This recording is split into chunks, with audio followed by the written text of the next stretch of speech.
안녕하십니까. 2019년 서울시 메르스 현장 훈련에 참석해 주신 모든 분들께 진심으로 감사의 말씀드리겠습니다. 저희는 오늘 훈련의 진행을 맡은 아나운서 조연우. 아나운서 우효진입니다. 네, 반갑습니다. 반갑습니다. 우선 먼 길 오시느라 고생 많으셨습니다. 장소가 조금 협소하지만 훈련의 몰입도를 높이기 위한 조치니 많은 분들의 너른 양해 바라겠습니다.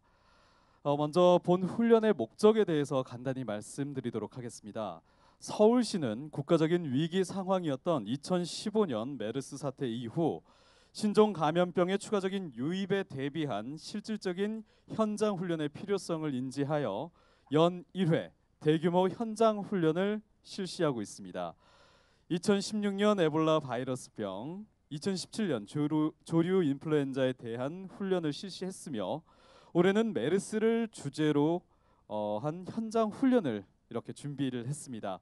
자치구 및 유관기관의 대응 체계를 점검하고 향후 발생 가능한 위기 상황에 대한 신속하고 유기적인 대응 능력 향상에 그 목적이 있다고 하겠습니다. 네, 먼저 본 훈련에 앞서서 귀한 시간 내서 참석해 주신 내빈 분들에 대한 소개가 있겠습니다. 제가 한 분 한 분 소개해 드릴 때마다 여러분 모두 큰 박수로 맞아 주시면 감사하겠습니다.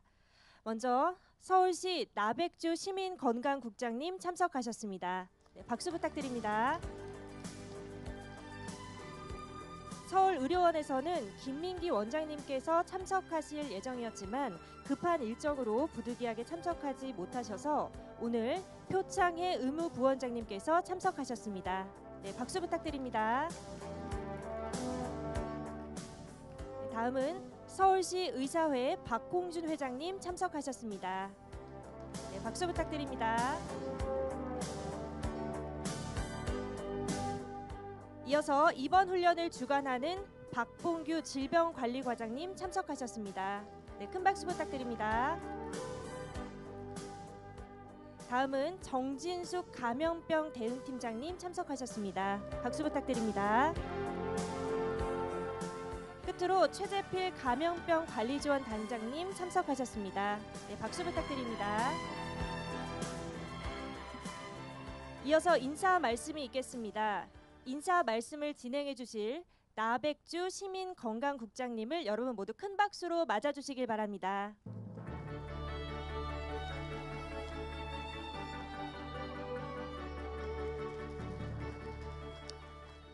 네, 가을이 온 것 같았는데 오늘 날씨는 또 낮에 덥네요. 그래도 뭐 비가 올 것 같은 그런 아침에 그런 날씨가 좀 흐려가지고 그랬는데 그 비 오는 것보다는 낫죠? 예, 하여튼 반갑습니다. 여러 가지로 바쁘실 텐데 오늘 이렇게 감염병 관리 관련해서 저희들이 그 현장 대응 훈련 이렇게 참석해 주셔서 너무 감사드립니다. 특히 오늘 이 자리를 할 수 있도록 그 자리를 이렇게 마련해 주신 서울의료원 당국에 너무 감사드린다는 말씀 드리고 싶고요. 또 오늘 이 자리 있기까지 물심양면으로 관심 가져주시고 그 지원해주신 서울시 의사회 우리 박홍규 회장님 너무너무 감사드립니다. 뭐 우리 옛날 속담에 외양간이 아니 뭐죠 소 잃고 외양간 고친다는 그런 이야기도 있고 그러는데 그런 우를 범하지 않기 위해 우리가 미리 그 외양간을 고치는 그런 일이 바로 오늘과 같은 그런 현장 대응 훈련이라고 생각을 합니다. 뭐 머릿속에서는 그런 상황이 생기면 이렇게 해야지라고 하지만서도 막상 그런 상황이 위급하게 닥치면 사실 사람들이 그 당황하고 또 혼란스러워서 우왕좌왕하기가 쉽습니다. 최대한 그 상황에 가깝게 우리가 놓고 이런 상황이 되면 우리가 어떻게 할 건지 옷은 어떻게 입어야 되는 건지 그죠? 또 이런 상황이 생겼을 때 누구한테 어떻게 연락해야 되는 건지 이런 것을 조금 더 실전에 가깝게 훈련하는 것이 굉장히 중요하다 이렇게 이제 생각을 합니다. 그래서 하여튼 오늘은 그런 것과 관련해 가지고 옷 입는 것, 마스크 쓰는 것, 마스크가 또 그런 상황에서는 굉장히 우리한테는 그 중요한 거거든요. 그래서 마스크가 잘 써졌는지 확인하는 그런 피팅 테스트 이런 것도 좀 해보시고 또 지금 오늘은 특별하게 서울의료원에서 그 음압 구급차가 지금 준비되어져 있습니다. 그래서 구급차 그런 감염 환자가 탑승을 하게 됐을 때 어떻게 처치가 이루어지고 어떻게 안전하게 후송이 이루어지고 하는 이런 문제들까지도 한번 좀 보시고 그런 상황이 그런 위험한 상황이 생겼을 때 우리가 어떻게 대처해야 될 것인지를 한번 좀 느낄 수 있도록 그렇게 해보면 좋겠습니다. 오늘 그 현장 대응 훈련에서는 특히 이제 그 저기 보건소에서 환자가 생겼을 때 또 의원에서 환자가 생겼을 때 그리고 이런 서울의원 같은 종합병원에서 환자가 생겼을 때 각각 세 가지 상황을 놓고 이 시나리오를 우리가 만들어 봤는데 이 각각에 대해서 이제 이런 상황에 맞춰 가지고 우리가 어떻게 대응할 것인가 또 어떤 대응이 가능한 것인가를 놓고 우리가 좀 보고 훈련하고 또 거기서 이거는 좀 문제가 있을 수 있겠다 하는 점들을 좀 착안을 해가지고 나중에 또 종합해서 우리가 토론도 하고 하는 내용을 진행을 하고요. 거기서 나온 내용들은 저희들이 또 앞으로 그 매뉴얼 개발 보완에 또 이제 반영할 수 있도록 하는 그런 일들이 이제 되겠습니다. 아무쪼록 오늘의 이 훈련이 그 메르스 같은 그런 감염병 대응 훈련에 정말 큰 도움이 되었으면 좋겠고 사실 지금 그 신문이나 이런 데서 안 나와서 그렇지 지금도 뭐 그 메르스 의심 환자들이 뭐 낮이고 밤이고 주말이고 상관없이 이렇게 생기고 있고 그와 관련해서 우리 이 직원들이 정말 이 환자 초동 단계에서부터 격리하고 또 접촉 의심되는 사람 파악하고 실제 진짜 그 사람이 양성 판정이 나왔을 때 일사불란하게 격리를 해가지고 다른 일반 시민들한테 피해가 가지 않도록 확산이 되지 않도록 이렇게 노력하고 있다는 것을 여러분 꼭 같이 알아주셨으면 좋겠고 하여튼 그런 우리 직원분들도 우리 관계되시는 모든 여러분들의 노고에 정말 깊이 감사드린다는 말씀 이렇게 드리고 하여튼 오늘 뜻깊은 자리가 되면 좋겠습니다. 감사합니다. 네, 인사 말씀 해주신 우리 나백주 시민건강국장님께 다시 한번 큰 박수 부탁드리겠습니다. 네, 이어서 서울시 의사회 박홍준 회장님의 인사 말씀이 있겠습니다. 네, 큰 박수로 맞이해 주시기 바라겠습니다.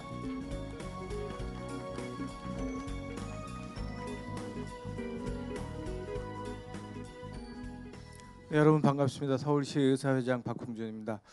서울시는 뭐 인구 1,000만 이동인구까지 치면 훨씬 더 많겠죠. 이미 메트로폴리탄 시티고 아마 이제는 이 전 세계가 글로벌화됐기 때문에 수많은 외국인들이 뭐 방문하고 옆집처럼 왔다 갔다 하는 아주 이런 세상입니다. 그러니까 정말 어떤 병인지 알지도 못하는 그런 감염병의 노출이 24시간 365일 돼 있다고 생각을 합니다. 2015년 메르스 사태 이후 서울시 의사회 또 그리고 서울시청에서는 감염병 관리 대책위원회를 만들어서 지속적으로 이러한 알지 못하는 위험스러운 감염병에 다시 노출이 됐을 때 얼마나 효과적으로 우리가 대응하겠느냐 계속적으로 노력을 하고 있고 서울시 전체의 감염병을 낮추기 위한 노력을 계속하고 있습니다. 사실 그 일환으로 오늘 이렇게 현장에서 모의 훈련을 하게 된 것 같습니다. 아마 저희가 감염병 생겼을 때 가장 효과적인 어떤 그런 대처라 그럴까요? 이것은 실전 같은 훈련을 반복적으로 하는 것이 가장 중요하다고 생각합니다.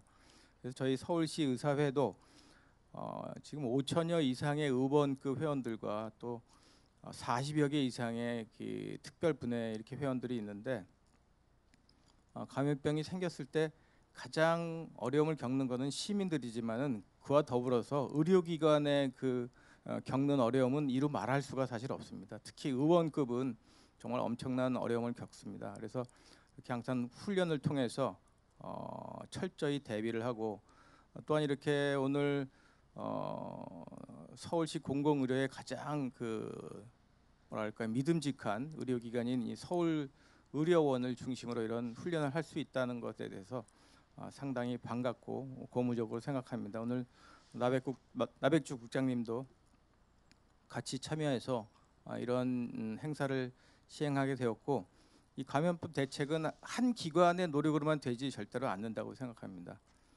서울시청은 물론 또 이 서울시에 있는 여러 의료기관 또 서울시 의사 회원들이 하나가 돼서 철통 같은 대비책으로 앞으로는 이런 감염병에서 안전한 서울 시민들을 우리가 할 수 있도록 노력하는 것이 좋겠습니다. 감사합니다. 네, 서울시 의사회 박홍준 회장님의 인사 말씀 주셨습니다. 다시 한번 큰 박수 부탁드리겠습니다. 네, 그럼 마지막으로 서울의료원 표창의 의무부원장님의 인사 말씀이 있겠습니다. 모두 큰 박수로 부탁드립니다.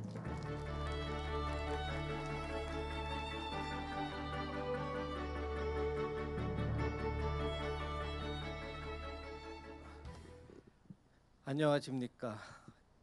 이렇게 원래 오늘 행사를 저기 잔디밭이었거든요. 저 잔디밭에서 하려고 했었는데 들어오시면 이 보시다시피 응급센터 공사를 하고 있습니다. 새로 지으려고. 새로 짓는 응급센터는 아예 입구서부터 감염 의심 환자 동선이 완전히 분리가 돼 있습니다.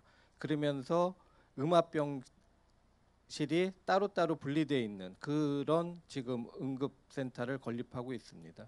그래서 그 응급센터를 건립하는데 이 도와주시고 계시고 이 행사를 주관하시는 우리 나백주 국장님 감사드리고요.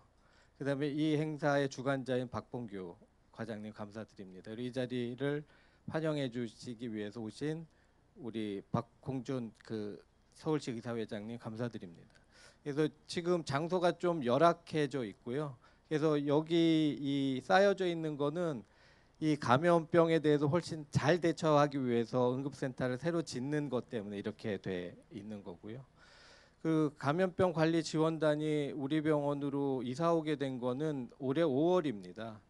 그래서 지금 이 올해 이 행사는 우리 병원에서 꼭 시행을 하는 게 굉장히 의미가 있다고 생각이 돼서 이렇게 장소가 열악하지만 어찌 됐든 우리 병원에서 시행하게 됐습니다. 제가 서울의료원에 온 거는 지금부터 한 5년 전에 왔습니다. 근데 5년 전에 왔을 때 이 건물을 보고 굉장히 의아했습니다. 저 돈 들여갖고 저걸 왜 지어놓고 저 안에 들어가 보시면 장비도 굉장히 좋은 장비가 다 놓여 있어요. 근데 쓰지도 않고 그냥 있더라고요. 그래서 야 정말 공무원들이 이렇게 세금을 낭비하는구나 했는데 그 바로 다음 해에 메르스가 찾아왔습니다. 만약에 이 건물이 없었으면은 이 음압병상 수 부족 때문에 훨씬 더 혼란을 겪었을 겁니다. 이 메르스 왔을 때 국립의료원하고 서울의료원이 가장 많은 메르스 환자를 봤고요. 그게 이 건물 덕분입니다. 우리가 오늘 훈련하는 거는 그 비슷한 것 같습니다. 이게 왜 하지? 귀찮아 죽겠는데 이거 뭐 언제 써먹으려고 이런 생각을 가질 수가 있는데요. 그런 것들이 쌓여서 언젠가는 우리한테 도움을 줄 거라고 생각이 되고 있습니다. 의료계도 마찬가지로 응급실도 마찬가지고 모든 것들이 메르스 전과 메르스 후가 의료계도 굉장히 많이 변화가 왔습니다. 아시다시피 원래는 병실도 6인실이었는데요. 병상당 간격을 확보하느라고 5인실이나 4인실로 바뀌었고요. 응급실 동선도 바뀌었고요. 환자분들이나 이런 분들의 마음가짐도 다 바뀌었습니다. 과거 같은 경우는 제가 응급실에서 근무하는 의사인데요. 보호자분들 나가 계시라 그러면 막 화내고 막 싸움도 나고 막 했습니다. 근데 최근에는 감염 때문에 나가 계시라고 하면 굉장히 말을 잘 듣습니다. 그래서 지금 의료계 자체도 메르스 전과 후로 굉장히 많이 분류가 돼 있고요. 이 메르스 대응 훈련하는 거는 메르스만 훈련을 하는 게 아니고 우리가 알지 못한 메르스를 알지 못했잖아요. 근데 향후로 발생하는 이 감염병들도 우리가 알지 못하는 감염병들이 굉장히 많이 발생을 할 겁니다. 그래서 우리가 이 훈련을 충실히 하면 그럴 때 어떻게 대응하는지를 확실히 준비를 할 수 있다고 생각을 합니다. 그 훈련을 했다고 해도 실행을 한다 할 때 100% 되는 건 아니잖아요. 그렇지만은 훈련을 해야지 그만큼 시행착오를 적게 겪을 수 있다고 생각을 하고 있습니다. 그래서 오늘 이 행사에 참여해 주신 모든 분들께 감사드리고요. 그리고 이 행사를 준비하는데 이 굉장히 노력하신 우리 감염병 지원단 분들께 감사드립니다. 감사합니다. 네, 표창의 의무부원장님의 인사 말씀이셨습니다. 다시 한번 큰 박수 부탁드리겠습니다. 네, 이렇게 세 분의 인사 말씀 잘 들었고요. 그리고 또 바쁘신 중에도 훈련에 참석해 주셔서 다시 한번 진심으로 감사의 말씀 전해드립니다. 그럼 지금부터 본격적으로 훈련을 시작하도록 하겠습니다. 오늘 훈련은 중동 호흡기 증후군을 테마로 진행되는 현장 훈련입니다. 먼저 중동 호흡기 증후군에 대해 간략히 말씀드리겠습니다. 메르스로 불리는 중동 호흡기 증후군은 코로나 바이러스에 의한 호흡기 감염증입니다. 현재까지 감염 경로는 명확하게 밝혀지지 않았으나 단복낙타 접촉에 의한 감염 전파 가능성이 높다고 보고되어 있으며 사람 간 전염은 밀접 접촉에 의해 전파가 가능합니다. 주요 임상 증상으로는 발열, 기침, 호흡 곤란 등이 있고요. 그 외에도 두통, 오한, 인후통, 콧물, 근육통, 식욕 부진, 오심, 구토, 복통, 설사 등을 동반할 수 있는데요. 치명률은 20%에서 46%로 알려져 있습니다. 네, 다음으로 국제 발생 동향을 살펴보면 메르스는 2012년 4월부터 2018년 12월 31일까지 27개국에서 2,279명의 환자가 발생했고 806명이 사망했습니다. 또한 발생 환자 대부분이 중동 지역과 직간 접촉으로 연관돼 있는데요. 특히 전체 감염 환자의 80% 이상이 사우디아라비아에서 발생된 것으로 보고된 상황입니다. 2018년 작년의 경우 중동 지역 3개국 및 영국 그리고 우리나라에서 메르스 환자 총 147명이 발생했고 45명이 사망했습니다. 한편 국내의 경우 2015년 186명의 환자가 발생해 38명이 사망한 국가적인 위기 상황을 겪었습니다. 이후 3년이 지난 작년 9월에 쿠웨이트를 다녀온 남성이 메르스 환자로 확인이 되었으나 서울시와 보건당국의 선제적인 대응으로 추가 감염자 없이 조기에 종료되었습니다. 2019년에는 8월까지 전국 224명의 의심 환자가 발생했고 그중에 50건이 서울시에서 발생했습니다. 검사 결과 모두 음성으로 판정됐지만 이후 발생에 대해 검역과 모니터링은 지속적으로 실시하고 있는 상황입니다. 네, 서울시는 2015년 메르스 위기를 겪은 이후 또 다른 신종 감염병 발생에 대비해서 25개 보건소에 선별 진료소를 설치했는데요. 기존 일반 구급차 외에 감염병 발생을 대비한 특수 구급차를 운영해서 감염병 대응 인프라를 향상시켰습니다. 또한 2017년에는 서울시 예방약품 비축소 보수 공사를 모두 마치고 응급 상황 발생 시 즉각적인 물품 지원이 가능하도록 체계를 구축했습니다. 추가로 감염병 확산의 가장 중요한 부분 중 하나는 전문 의료 인력 확보이기에 공공 의료를 지원할 수 있는 민간 전문 의료 확보에도 주력했습니다. 서울시 의사회와 공조를 통해 현재 144명의 감염병 대비 전문 의료 인력을 확보해서 민간 또 공공 의료 협력의 토대를 마련했습니다. 이제 오늘 훈련 진행 방식에 대해 말씀드리겠습니다. 훈련은 메르스 국내 재유입 상황을 총 3가지로 가정해 진행될 예정입니다. 첫 번째는 환자가 의원을 방문해 병의원에서 보건소를 통해 이송된 경우, 두 번째는 공항 검역소 통과 후 환자가 바로 종합병원을 방문한 경우, 마지막으로는 환자가 자택에서 보건소 신고 후 이송되는 상황입니다. 첫 번째, 두 번째 상황은 병원으로 이송 전까지의 상황을 함께 사전에 촬영된 동영상을 통해 살펴볼 예정인데요. 여기 계신 분들께서는 영상 끝까지 집중하실 수 있도록 특별하게 오게티 3개의 장면을 보시는 영상 속에 넣어두었습니다. 처음부터 끝까지 잘 살펴보시고서 기억을 해두셨다가 1부 이후에 휴식 시간에 뒤편에 보이시는 운영 부스에 비치된 보드판에 적어주시면 선착순으로 맞춰주신 3분께는 소정의 기념품을 드리도록 하겠습니다. 그러니 끝까지 잘 지켜봐 주시면 감사하겠습니다. 그럼 2019 서울특별시 메르스 발생 대응 현장 훈련을 시작하도록 하겠습니다.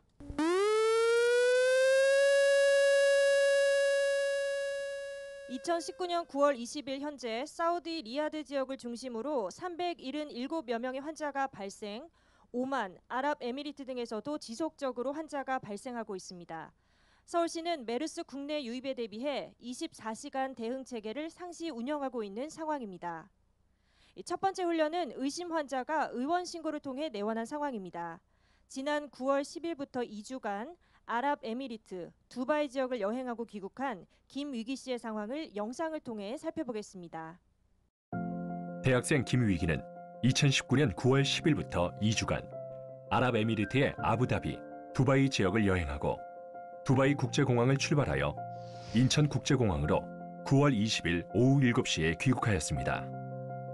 김위기는 건강상태 질문서에 특이사항 없음을 기재 후 인천공항 검역소를 통과하였습니다. 공항을 나온 김위기는 공항 리무진을 타고 자치 중인 서울시 노원구 소재 자택으로 귀가하였고 저녁 식사 후 잠들었습니다. 다음 날 김위기는 기상 후 열감을 동반한 근육통, 기침 증상이 있자 몸살 감기로 생각하여 도보로 이동 가능한 집 근처 미래의원을 방문하였습니다. 김위기의 진료를 접수받은 미래의원 간호사는 해외 여행력 정보를 제공하는 시스템을 통해 김위기의 아랍에미리트 방문 이력을 확인합니다. 이후 서울시 홈페이지를 통하여 메르스 관련 정보를 확인하고 감염에 대비해 우선 김위기에게 수술용 마스크를 전달하여 착용하도록 합니다. 이후 증상을 확인하기 위해 미래의원 김진철 원장은 김위기의 체온을 잽니다. 고막 체온계 2회 측정 결과 김위기의 체온은 37.8도씨, 38도씨였으며 호흡기 증상인 기침과 근육통이 있음을 확인하였습니다. 미래의원 김진철 원장은 김위기의 여행력과 현재 상태를 확인한 후 메르스 의심 환자로 판단하고 김위기를 주사실에 임시 대기토록 조치하여 다른 환자와의 접촉을 차단합니다.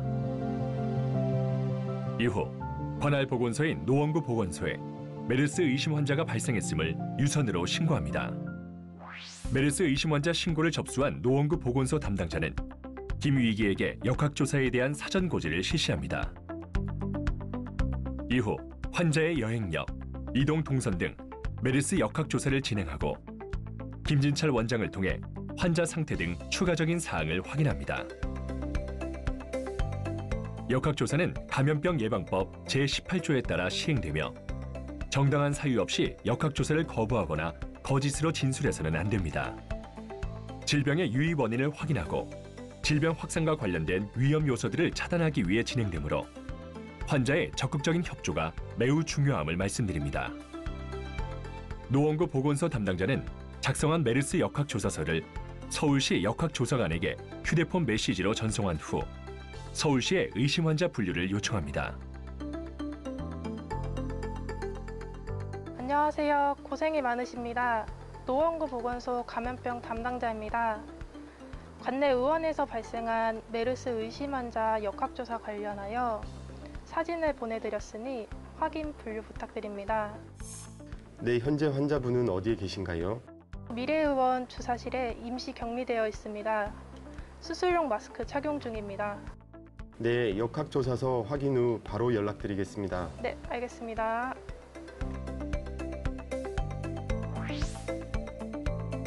서울시 역학조사관은 김위기의 역학조사서를 통하여 여행력 등 역학적 연관성과 현재 증상을 확인한 후 메르스 의심 환자로 분류하고 해당 사항을 서울시 담당자에게 공유합니다.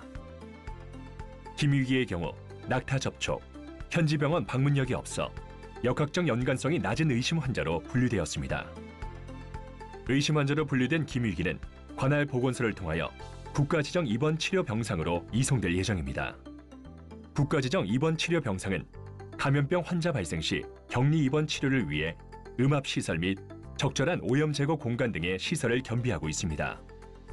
병원 내 2차 감염을 억제하고 의료진 안전 확보와 지역사회 전파 방지를 위한 시설로 서울시에는 총 5개 병원, 31개 병실의 국가지정 입원 치료 병상을 운영하고 있습니다. 서울시 담당자는 김위기의 격리치료 병원으로 서울의료원을 결정한 후 노원구 보건소에 결과를 통보합니다. 이후 노원구 보건소 담당자는 의심 환자 발생 상황을 질병관리본부 긴급상황실 및 내부 지휘 계통에 전파합니다.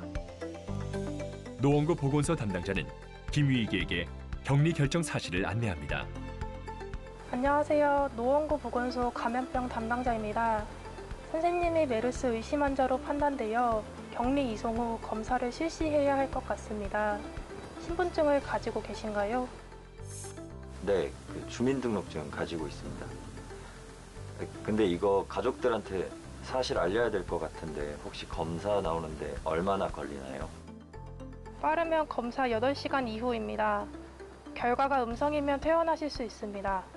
다만 엑스레이 촬영 결과 폐렴 등 특이 소견이 발견될 경우 추가로 검사가 필요하여 최대 2에서 3일 정도 소요될 수 있습니다.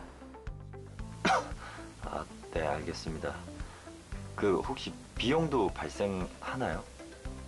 그리고 그 학교를 못 나가게 되는데 그 증빙 서류도 혹시 발급이 될까요? 격리 및 검사 비용은 무료입니다. 그리고 발부해드리는 입원 치료 통지서를 학교 측에 제출하시면 됩니다. 도착까지 약 30분 소요될 예정이니 불편하시겠지만 격리된 공간을 이탈하지 마시고 기다려주세요. 이후 노원구 보건소 담당자는 미래의원 김진철 원장에게 의심 환자 분류 결과를 설명하고 주사실 임시격리 유지 및 접촉 자제 등을 요청합니다. 전달 사항을 모두 안내한 후 노원구 보건소는 이송 준비에 들어갑니다. 출동에는 운전원 1명과 이송요원 1명이 한 조를 이룹니다. 노원구 보건소 담당자는 이송요원이 착용할 레벨 D 보호복 세트와 운전원이 착용할 N95 마스크와 장갑을 준비합니다. 그 외 손 소독제, 환자가 착용할 마스크, 보호복 탈의에 필요한 소독 티슈, 각 티슈, 폐기물 용기, 그리고 바이러스 소독제가 담긴 분무용 소독기를 준비합니다. 미래의원까지 이동에는 보건소 특수구급차를 이용합니다. 메르스 의심 환자의 경우 격벽이 있는 일반 구급차 또는 격벽이 없는 경우에도 적정 보호구를 착용하고 이송이 가능합니다. 그러나 서울시는 특수구급차 보유 목적 및 시민 불안감 저감을 위하여 모든 메르스 의심 환자 이송 시 특수구급차를 이용하고 있습니다. 부득이한 상황이 발생할 경우 관할 소방서의 협조를 통한 이송이 가능하지만 이 경우 반드시 서울시 담당자와 사전 협의를 통하여 아주 특수한 경우에만 제한적으로 실시되어야 합니다. 노원구 보건소 이송요원은 격리 병상으로 환자 이송 시 보건소 출발 전 1회, 병원 도착 10분 전 1회, 총 2회에 걸쳐 이송 정보를 병상 측에 제공하여야 합니다.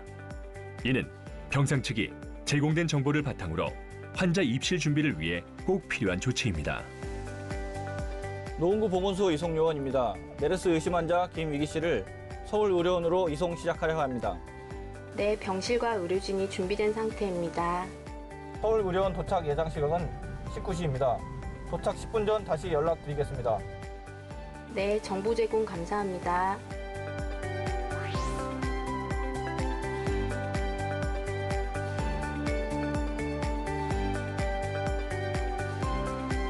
노원구 보건소 이송요원은 서울의료원 도착 10분 전 감염관리실로 2차 이송 정보를 제공합니다. 노원구 보건소 이송요원입니다. 병상 도착 10분 전입니다. 병원 내 어느 지점으로 환자를 이송하면 될까요? 후문으로 진입하여 직진하면 별도 단독 건물이 있습니다. 격리병상으로 가는 환자용 승강기 앞에 의료진이 대기하고 있겠습니다. 도착 시 차에서 내리지 마시고 대기하시면 저희가 구급차에서 환자를 하차시킨 후 입실 조치하겠습니다. 네, 잘 알겠습니다. 저희 이송요원 보호복 폐기도 함께 부탁드려도 될까요? 우선 환자 격리병상 입실 후 주변 소독 시 보호복 폐기 처리를 도와드리겠습니다. 감사합니다. 그 후 환자를 실은 특수구급차가 격리병실 입구에 도착하면 서울의료원 간호사는 구급차의 문을 열고 환자가 내릴 수 있도록 안내합니다. 의사와 간호사는 환자를 인계받은 후 격리병동 안으로 천천히 이동합니다.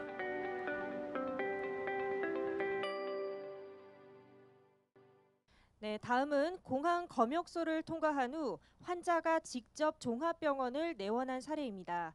9월 13일부터 쿠웨이트 알주르 지역을 여행하고 귀국한 이대흥 씨의 상황을 영상을 통해 살펴보겠습니다. 이대흥은 1919년 9월 13일부터 일주일간 쿠웨이트 출장을 마치고 쿠웨이트 국제공항을 출발하여 아랍에미리트 두바이 국제공항을 경유, 인천 국제공항으로 9월 20일 오후 5시에 귀국합니다. 이대흥은 입국 시 건강상태 질문서에 특이사항 없음을 기재 후 인천공항 검역소를 통과합니다. 공항에서 나온 이대흥은 마중 나온 부인이 운전하는 차를 타고 집으로 향합니다. 집으로 향하는 차 안에서 이대흥은 약간의 열감과 전신의 불편함을 느끼게 됩니다. 귀가 후 감기약을 먹고 휴식을 취하면 나아질 것으로 생각했지만 부인의 권유로 귀가 전 집 근처 서울의료원 응급실에 내원하게 됩니다. 이대흥이 도착한 곳은 서울의료원 응급실 선별진료소 트리아제입니다.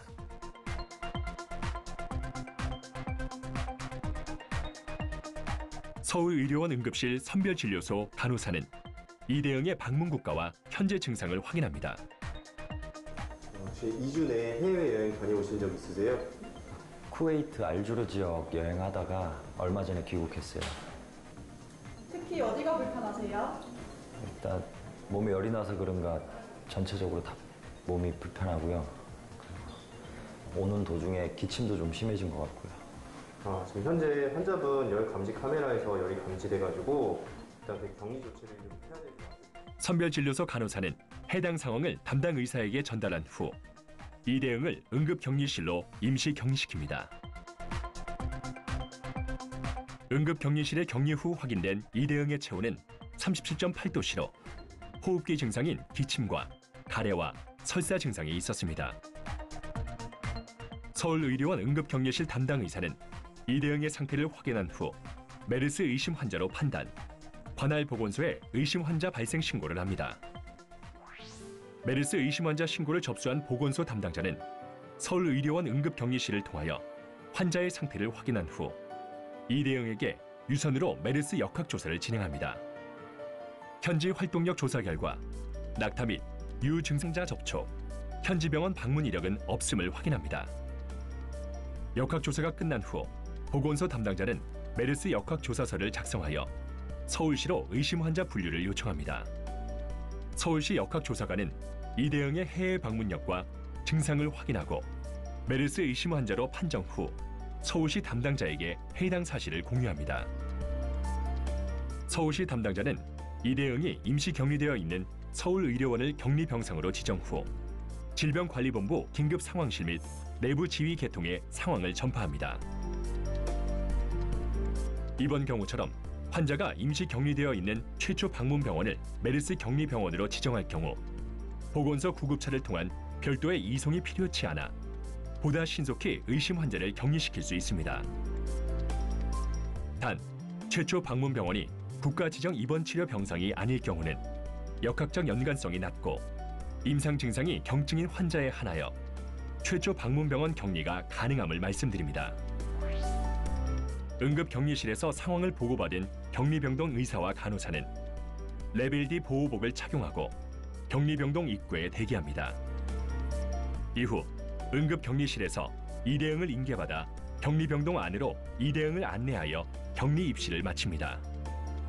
격리병동에 환자가 입실 시 의료진 이동 동선과 분리된 지정된 별도의 동선을 따라 입실을 하게 됩니다.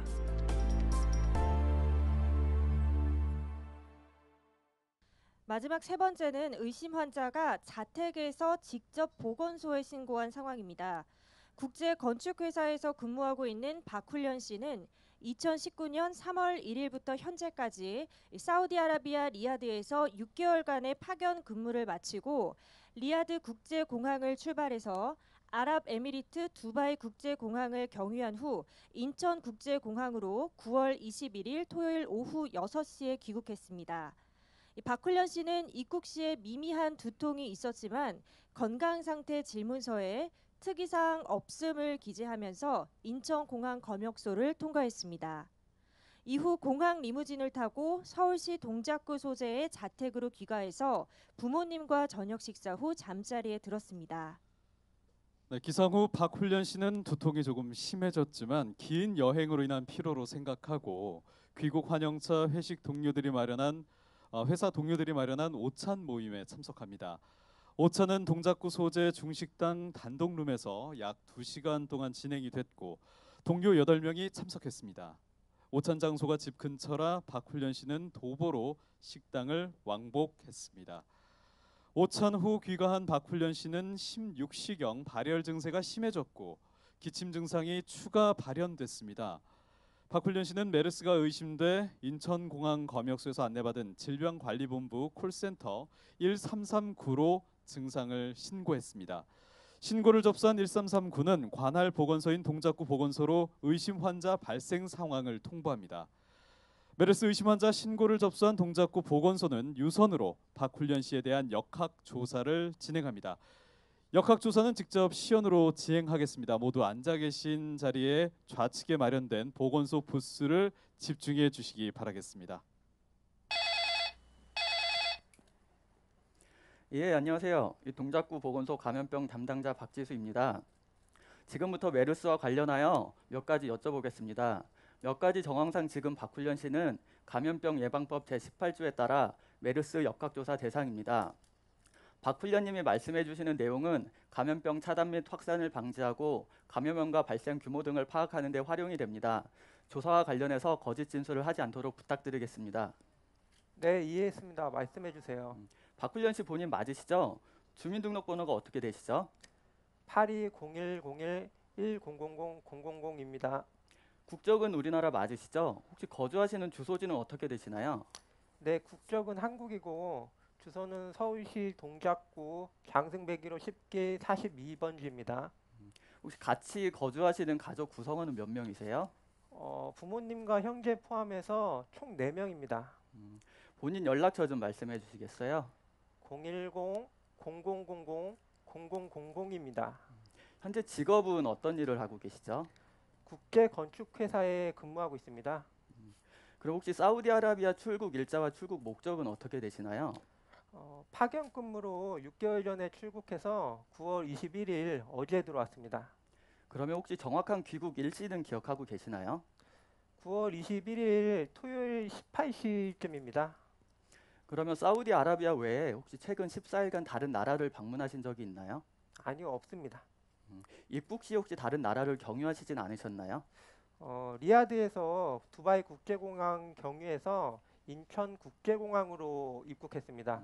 예, 잘 알겠습니다. 그러면 이제 메르스 관련해서 위험 요인을 몇 가지만 여쭤보겠습니다. 혹시 여행하신 지역에서 낙타를 만지시거나 접촉하신 적이 있으신가요?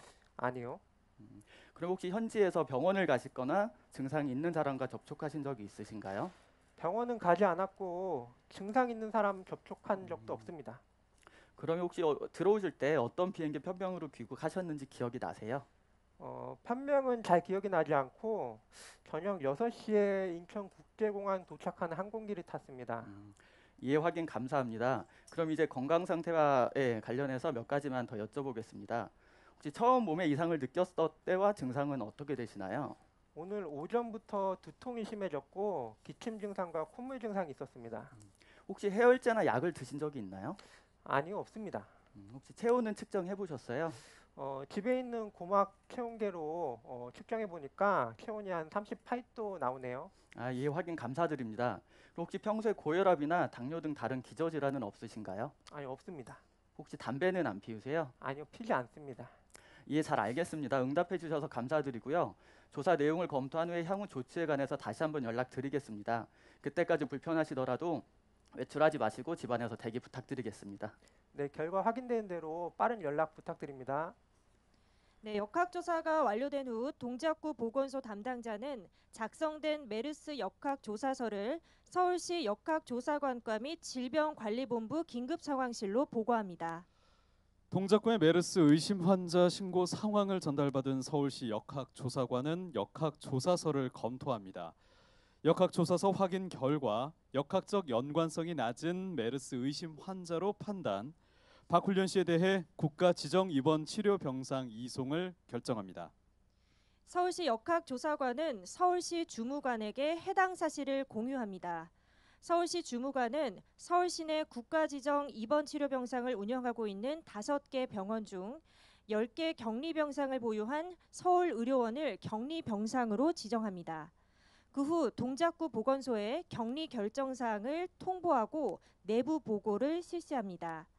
내용을 전달받은 동작구 보건소는 질병관리본부 긴급상황실로 의심 환자 분류 및 이송 결정 상황을 보고한 후 격리 이송 준비를 실시합니다. 동작구 보건소 담당자는 박훈련 씨에게 메르스 의심 환자로 분류되었음을 설명하고 외출 금지 및 주변인과의 접촉을 자제하도록 요청하고 또 격리병원으로 이송되는 상황에 대해 전반적으로 설명합니다. 회사에 제출할 수 있는 입원 치료 통지서에 대한 안내 역시 필수입니다. 유선으로 안내사항을 전달한 후 동작구 보건소 이송조인 운전원과 이송요원은 보호복을 착용하고 박훈련 씨 자택으로 출발합니다. 감염 예방을 위해 가장 중요한 것은 올바른 보호복 착탈입니다. 보호복은 방호력에 따라 레벨이 달라집니다. 또한 아무리 높은 방호력을 갖추더라도 올바른 방법으로 보호복을 입고 벗지 않으면 그 과정에서 바이러스가 침투할 수 있기 때문에 반드시 정확한 착탈의법을 익히고 지정된 곳에서 벗어야 합니다. 보호복 착탈이가 중요한 만큼 그 과정을 직접 보여드리려고 합니다.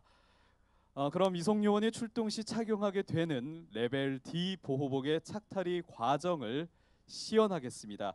시연자는 성동구 보건소 감염병 대응요원 윤수혁 주무관입니다. 모두 무대 앞을 주목해 주시기 바라겠습니다. 개인 보호복 착의는 손 소독, 속장갑, 보호복, 덧신, 마스크, 고글, 후드, 겉장갑, 손 소독 순서로 진행이 됩니다. 먼저 착용 전 손 소독을 실시합니다.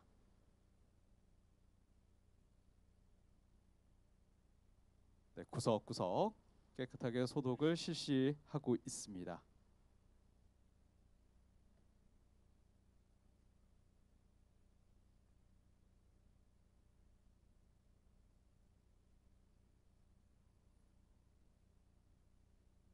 네, 손 소독을 철저히 마무리한 후에 이제 속장갑을 착용합니다. 레벨 D 보호복은 착용자 보호를 위해서 속장갑, 겉장갑 이렇게 2개의 장갑을 착용하게 되는데 지금은 제일 처음 속장갑 착용하는 모습을 함께 하고 계십니다. 네, 이제 이렇게 속장갑을 착용을 했습니다. 이제 보호복을 착용하도록 하겠습니다. 보호복을 먼저 이상이 없는지 외관을 확인한 다음 네, 이제 보호복을 착용할 땐 다리부터 넣어서 입으면서 오염물질이 자신에게 묻지 않도록 지퍼를 목 끝까지 올려주게 됩니다. 양쪽 다리를 먼저 보호복을 착용을 했고요.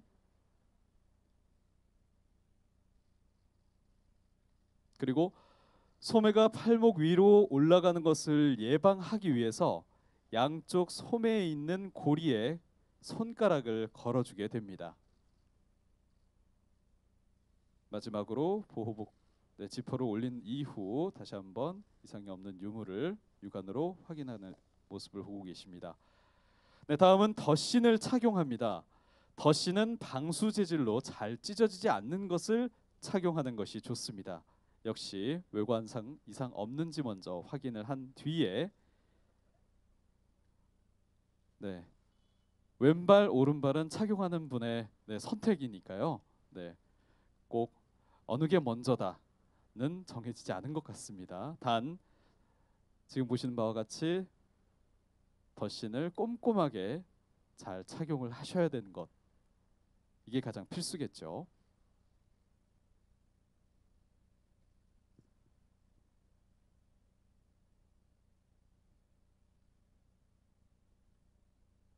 네, 이렇게 덧신까지 꼼꼼하게 착용을 한 다음에는 이제는 N95 마스크를 착용을 하겠습니다.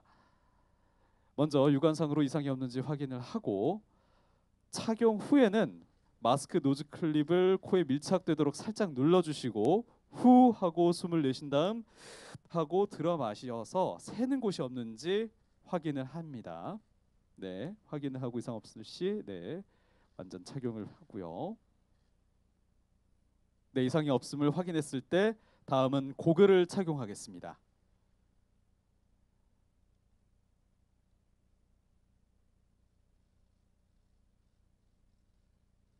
네, 고글까지 착용이 된 이후 이제 후드를 착용합니다. 후드를 착용할 때는 머리카락이 밖으로 나오지 않도록 안쪽으로 넣어주시고요. 특히 여성분의 경우는 머리를 묶어서 착용을 해주시는 것이 훨씬 도움이 됩니다.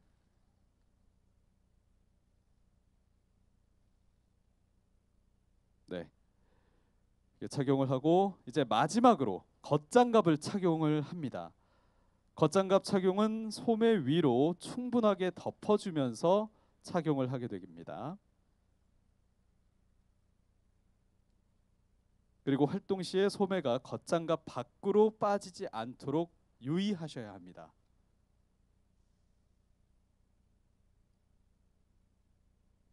네, 이렇게 손 소독, 겉장갑까지 이제 착용을 하셨고요. 네, 이렇게 보호복 착용을 마무친 후에는 손 소독을 다시 한번 실시합니다.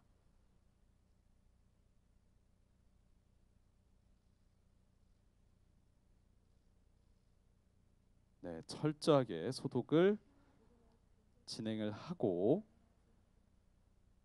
소독까지 완료가 된 후에는 다시 한번 착용 상태를 점검합니다.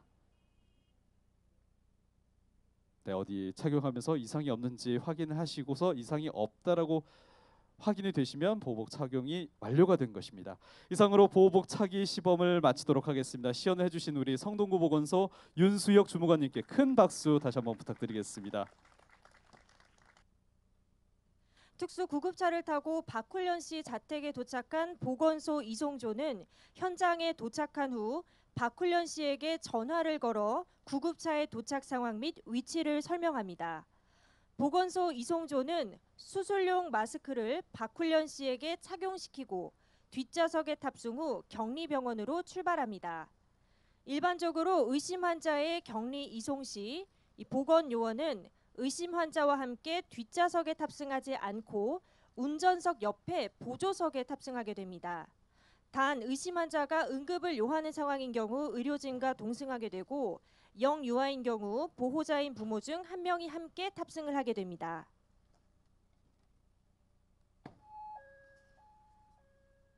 보건소 이송요원은 출발과 동시에 서울의료원에 이송 출발 사실을 안내합니다. 이후 병원 도착 10분 전 다시 한번 이송 정보를 서울의료원으로 공유하게 되는데 이때 병원 내 구급차 도착 장소에 대한 설명이 함께 이루어집니다. 보건소로부터 이송 정보를 전달받은 서울의료원 의사와 간호사는 격리치료 병상 입구에서 보호복을 착용하고 대기합니다. 보건소 특수구급차가 격리병실 입구에 도착하면 서울의료원 간호사는 구급차의 문을 열고 환자를 내리도록 안내합니다. 의사와 간호사는 환자를 인계받은 후 격리병동 안으로 천천히 이동합니다. 같은 시각 이송을 마친 보건소 이송조는 개인 보호구를 착용한 후 특수구급차 내부를 적절한 소독제를 사용해 소독합니다. 보호구를 착용한 환자가 탑승했더라도 철저한 감염 방지를 위해서는 실내 방역 소독이 필수적입니다. 환경 소독제는 낮은 수준의 소독제로 차염소산 나트륨, 알코올, 페놀 화합물 등을 사용합니다. 소독 시에는 깨끗한 타올에 소독제를 충분히 적셔 1분 이상 문질러서 닦고 충분히 환기시킨 후에 일회용 타올과 걸레로 표면을 닦아냅니다. 방역 소독 실시에 사용된 보호복 또한 오염물로 간주해 탈의 후 의료 폐기물 상자에 버려 폐기합니다. 보건소 이송조는 모든 이송 절차를 마친 후 보호복 탈의를 실시합니다. 보호복 탈의 장면은 영상으로 함께 하시겠습니다. 병실을 나오기 전 손 위생을 시행합니다. 이후 지정된 장소에서 탈의를 실시합니다. 체액이나 혈액이 묻은 경우가 없는지 확인 후 소독 실시한 손으로 덧신의 끈을 제거합니다. 오염된 부분이 속장갑에 닿지 않도록 주의하며 겉장갑을 탈의합니다.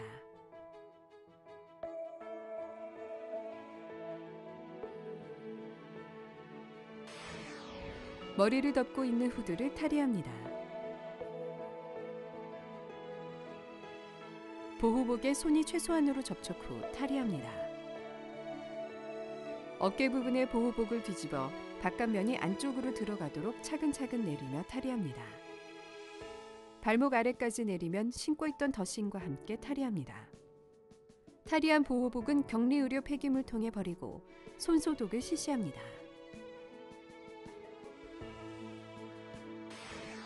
손소독 후 상반신을 숙인 상태에서 눈과 피부 점막 보호를 위해 눈을 감고 고글을 탈의합니다. 고글에 손이 최소한으로 접촉하도록 잡고 얼굴에서부터 최대한 멀리 탈의합니다. 손소독 후 상반신을 숙여 마스크를 탈의합니다. 고글을 제거할 때와 같이 양손으로 옆쪽 끈을 당겨 얼굴에서 최대한 멀게 하여 탈의합니다. 손소독 후 속장갑을 제거합니다.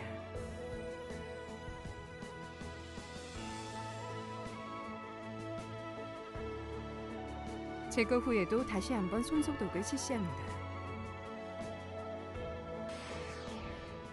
보호구 탈의는 꼭 지정된 장소에서 실시합니다. 탈의한 보호구는 격리의료 폐기물통에 담아 소독하여 폐기 처분합니다. 네, 이상으로 총 3가지 발생 상황에 따른 현장 모의 훈련을 실시했습니다. 이후 30분 동안 현장 체험과 휴식 시간을 가질 예정입니다. 현장 체험으로는 감염병 확산 방지에 필수적인 곳인 국가지정 입원치료 병상 견학 프로그램이 준비되어 있습니다. 특별히 오늘 훈련에 참석하신 분들을 위해 마련한 자리인 만큼 국가지정 입원치료병상 견학을 희망하시는 참가자분들은 무대 뒤에 운영본부 부스 앞으로 와주시길 부탁드립니다. 담당자의 인솔하에 2팀으로 나뉘어서 함께 이동하도록 하겠습니다. 국가지정 입원치료병상 견학 시간은 약 15분 정도 소요가 될 예정입니다. 네, 또한 국가지정 입원치료병상 견학에 참여하지 않으시는 참가자분들을 위해서 뒤쪽 운영본부에서는 유급 병가에 대한 안내를, 운영본부 옆 서울의료원 부스에서는 마스크 착용 테스트, 개인 보호구와 음압 구급차의 전시체험 등 다양한 체험 프로그램이 준비되어 있습니다. 마스크 착용 테스트는 본인의 얼굴형이나 크기에 잘 맞는 적절한 형태의 호흡용 마스크를 알맞게 착용하였는지 알아보는 검사입니다. 올바른 마스크 착용은 바이러스를 통한 호흡기 감염 예방의 가장 기본적인 조치입니다. 개인 보호구 전시 체험 부스에서는 위험 물질의 특성과 위험도 단계별로 고안된 다양한 종류의 개인 보호구를 보실 수 있습니다. 감염병 환자를 안전하게 이송하기 위해 환자실을 완전히 밀폐하고 내부 공기 구급차용 음압 시스템을 갖춘 음압 구급차 전시 체험도 준비되어 있습니다. 네, 견학과 체험 프로그램에 참여해 주시는 분들께는 소정의 기념품도 제공될 예정이니 많은 분들의 적극적인 참여 부탁드리며, 그럼 이상으로 1부 훈련을 마치고 30분 후에 2부 훈련을 진행하도록 하겠습니다. 화장실 이용을 원하시는 분들께서는 본관 지하 1층에 위치한 화장실을 사용 부탁드립니다. 감사드리겠습니다. 2부에서 뵙겠습니다.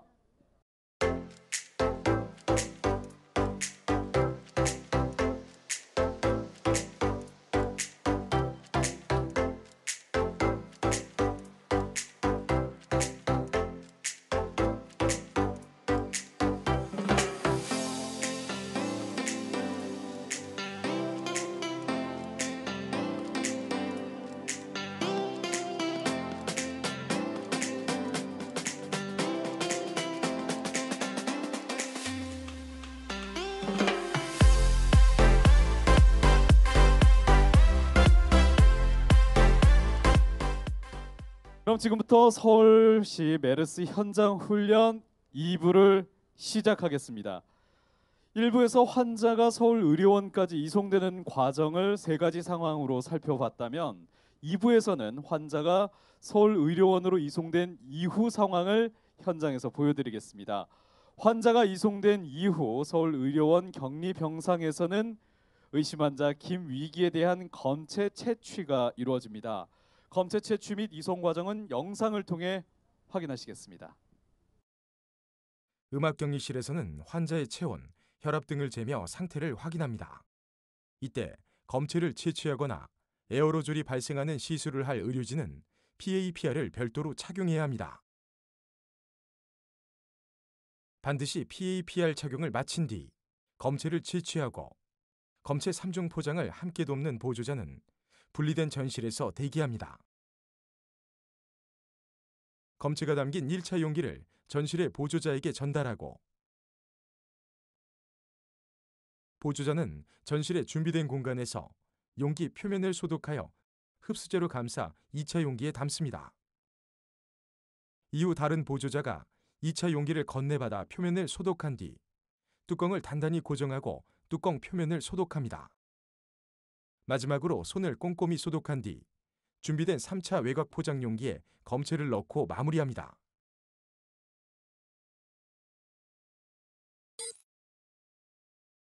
삼중 포장된 검체는 패스박스를 통해 일반 구역으로 전달하며 일반 구역의 의료진은 대기하고 있던 보건소 이송 요원에게 검체를 인계하고 검체는 아이스박스에 담겨 이송됩니다.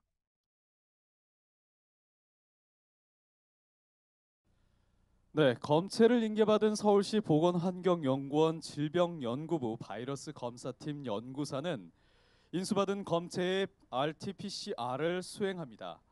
검사 결과는 최대 8시간 이후 확인 가능합니다.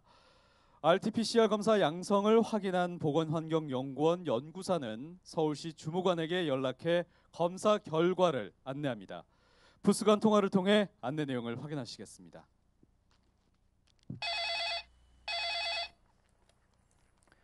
예, 서울시 보건환경연구원 바이러스 검사팀입니다. 좋지 않은 소식인데 오늘 서울의료원에서 의료하신 52번 환자에 대한 리얼타임 PCR 검사 결과 메르스 양성이 나왔습니다. 네? 메르스 양성이요? 상기도 하기도 검체 모두 양성이 나온 건가요? 아, 이제 죽었네. 검체 오염에 따른 의심 정황은 없으신 거죠? 예, 검체 오염에 의한 정황은 없어 보이고요. 저희도 그렇고 질병관리본부를 통해서도 추가 검사가 실시될 예정이긴 하지만 현재로서는 양성이 확실해 보이고요. 상기도 검체와 하기도 검체 모두 메르스 양성으로 판단됩니다. 현재 어디까지 보고가 된 상황인가요? 우선 저희 쪽은 저하고 팀장님만 알고 계시는 상황이고요. 바로 서울시에 우선 보고 드리는 상황입니다. 우선 서울시는 내부 보고를 실시한 후 비상방역 대책반 구성을 위한 비상 소집을 실시해야 할 것 같습니다. 네, 저희도 내부 보고 실시 후에 메르스 환자 발생에 따른 비상 진단 체계를 가동할 예정입니다. 질병관리본부와 긴급 연락을 통한 향후 대응 방안에 대한 준비를 우선 해야겠습니다. 공식적인 발표 전까지 내부에서도 최소 인원에게만 해당 사실을 공유하는 게 좋겠습니다. 네, 알겠습니다. 또 추가 사항이 있으면 바로 공유해 주시길 부탁드리겠습니다. 네, 알겠습니다. 다시 연락드리겠습니다. 네, 통화를 마치고 검사 결과를 확인한 서울시 주무관은 양성 사실을 서울의료원 감염관리실로 안내한 후 질병관리본부 긴급상황실과 긴급 연락을 실시합니다. 메르스 의심 환자 발생을 통보받은 서울의료원은 메르스 환자에 대한 치료를 실시하고 있습니다.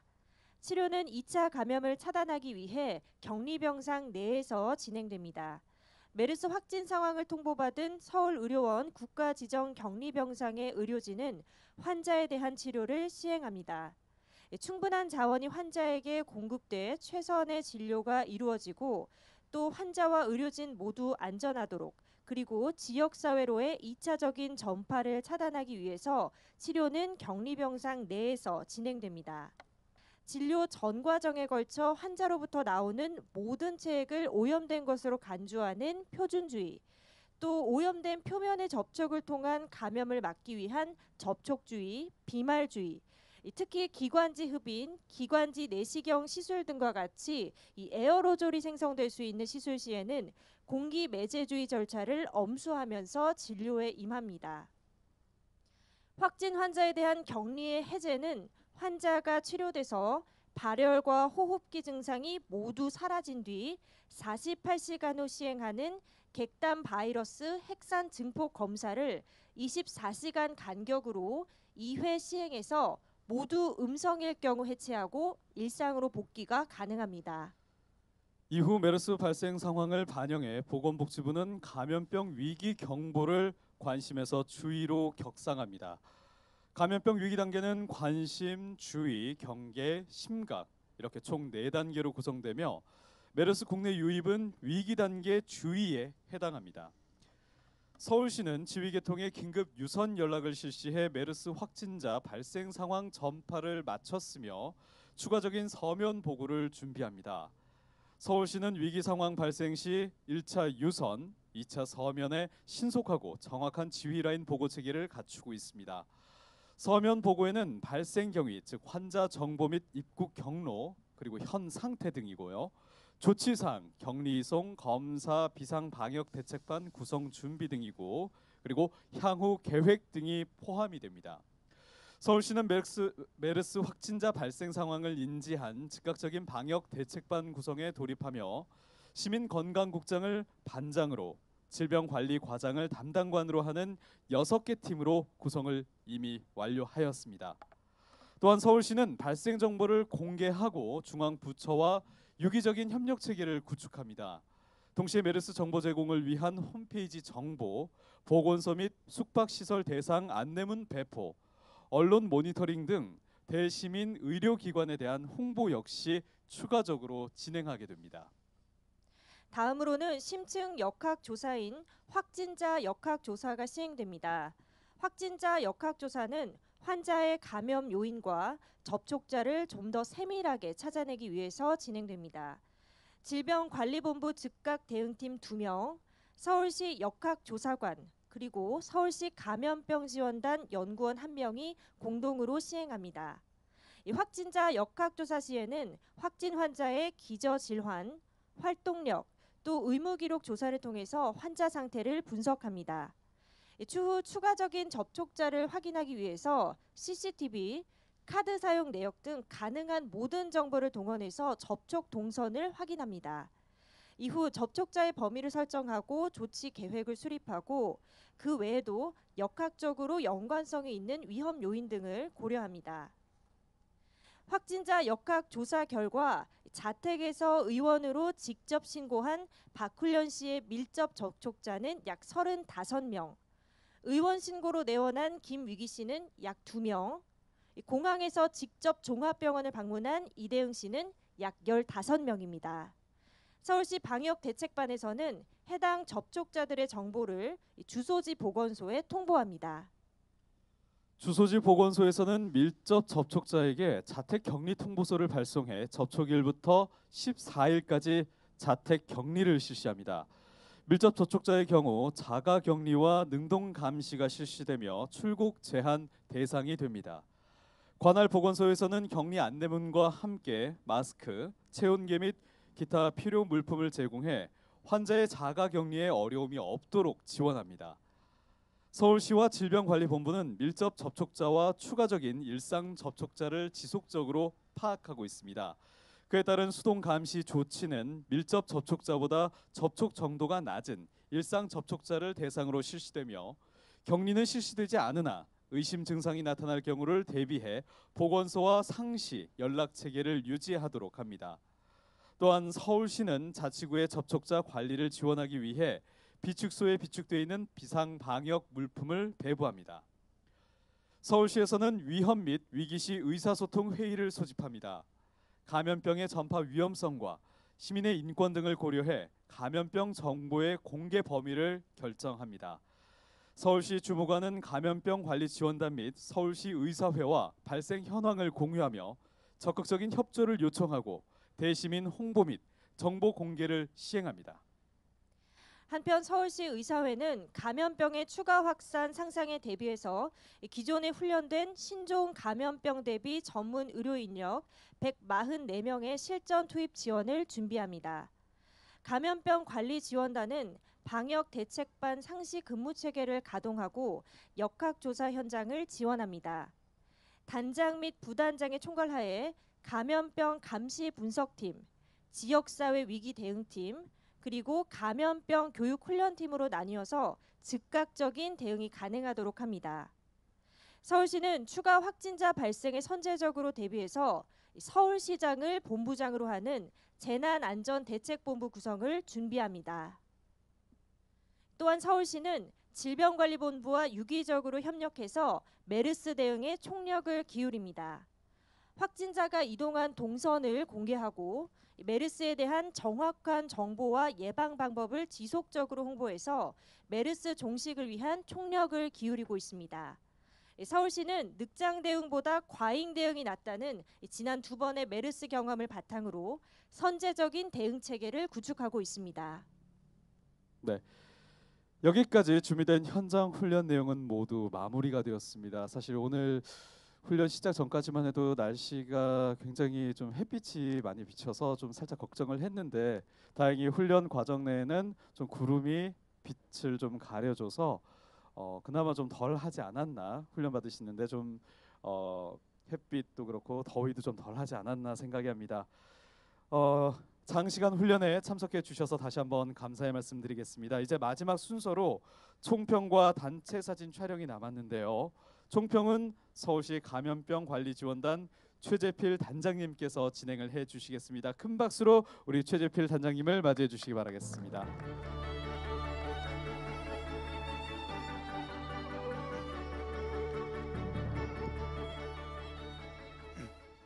예, 어떻게 재밌게 같이 참여하셨나요?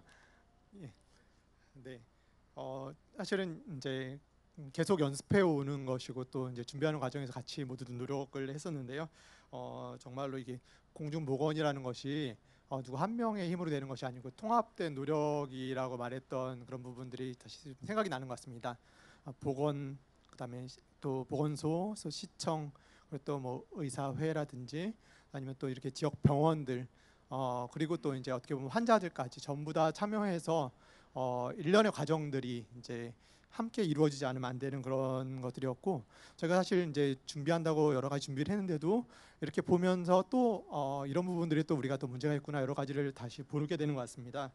정말 아무리 연습해도 지나침이 없다는 생각이 들었고요. 이 마지막으로 이제 사실은 보면서 사실은 저희가 이제 대상자, 우리 이제 시민의 관점에서 사실은 이제 우리 연습이 어떻게 이루어질 수 있는가에 대한 고민들을 사실 했습니다. 그래서 시민은 어떻게 느낄 수 있을까, 또 시민의 관점에서 어떻게 하면 좀 더 이제 정확하게 정보를 제공해주고 또 이제 빠른 결과를 줄 수 있고, 이런 부분들에서 같이 고민을 했었는데요. 이렇게 우연히 이제 감염병의 그런 대상자가 되어서 이제 낙인 찍히게 되고 막 이러는 그런 시민들까지 좀 저희가 같이 고려하면서 우리 각각의 현장에서 더욱더 좀 이렇게 융합되어서 이제 같이 환자들을 제대로 돌볼 수 있는 그런 연습이 실전으로 이어졌으면 좋겠습니다. 뭐니 해도 연습만 하고 실제 발생은 안 했으면 좋겠습니다. 하지만 이 메르스라는 것이 어떻게 보면은 우리 이제 여러 이제 신종 감염병의 가장 좀 이렇게 프로토타입 원형인 것 같아요. 그래서 여기에 있는 연습들이 앞으로 이제 여러 가지 모르는 그런 질병들의 대응에 귀한 경험이 될 것 같습니다. 노력해 주신 여러분들께 감사드립니다. 네, 우리 최재필 단장님의 총평이었습니다. 다시 한번 큰 박수 부탁드리겠습니다. 네, 여기까지 준비된 현장 훈련 내용은 모두 마무리가 되었습니다. 네, 유비무환이라고 하죠. 항상 준비가 되었을 때 어떤 어려움이 닥치더라도 슬기롭게 극복해 나갈 수 있을 것이라 믿어 의심치 않습니다. 네, 장시간 훈련에 참석해 주신 모든 분들께 다시 한번 진심으로 감사의 말씀 드리겠습니다. 안전히 귀가하시길 바라겠습니다. 오늘 훈련 받으시느라 모두 수고 많으셨습니다. 감사합니다.